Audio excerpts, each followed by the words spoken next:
Hello everyone, it's a great honor to introduce to you the article published in the Journal of iMetaMed, titled Adverse Event Profiles Following Human Papillomavirus Vaccination in Males.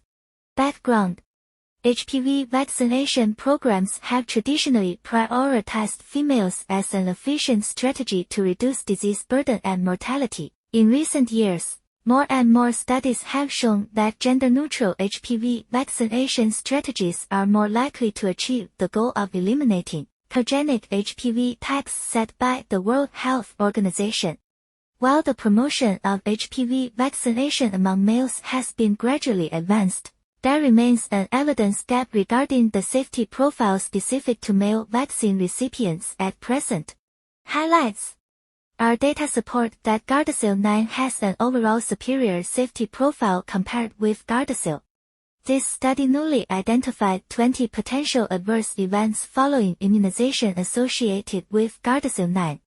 Our data support that the attention to local adverse reactions in male recipients of Gardasil 9 can be appropriately reduced. Results: adverse event reports from 2,235 male recipients of Gardasil 9 and 1,729 male recipients of Gardasil were separately collected from the VIRS database in this study. Following the U.S.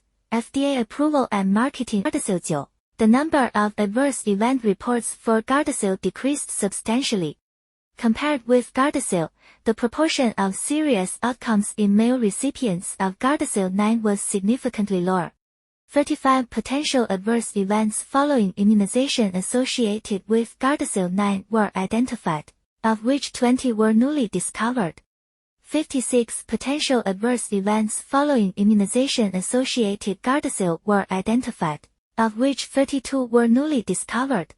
Among age signals between the vaccines, seizure-like phenomena, dyskinesia, tonic-clonic movements, rash generalized, alopecia demonstrated stronger associations with Gardasil 9, while immediate post-injection reaction, muscle rigidity, alopecia areata showed preferential linkage to Gardasil.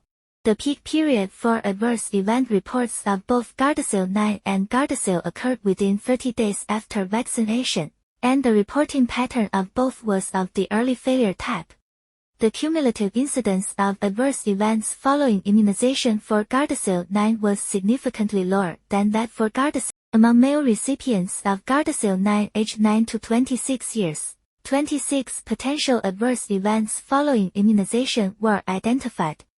Among male recipients of Gardasil 9 aged 27 to 45 years, 3 potential adverse events following immunization were identified. This event following immunization common to both subgroups was reduced limb mobility after injection, and the relative risk of this event was higher in the 9 to 26 years subgroup.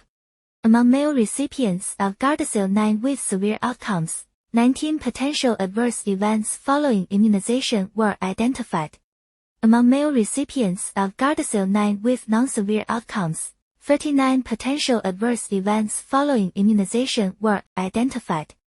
Among the adverse events following immunization common to both subgroups, the relative risk of seizure, dyskinesia, and generalized tonic-clonic seizure was higher in the subgroup with non-severe outcomes. Summary: this study is the first to systematically evaluate the safety risks in male recipients of Gardasil 9 and Gardasil. The overall safety profile of Gardasil 9 is superior to that of Gardasil. The newly identified potential adverse events following immunization associated with Gardasil 9 warrant further attention to determine their clinical significance.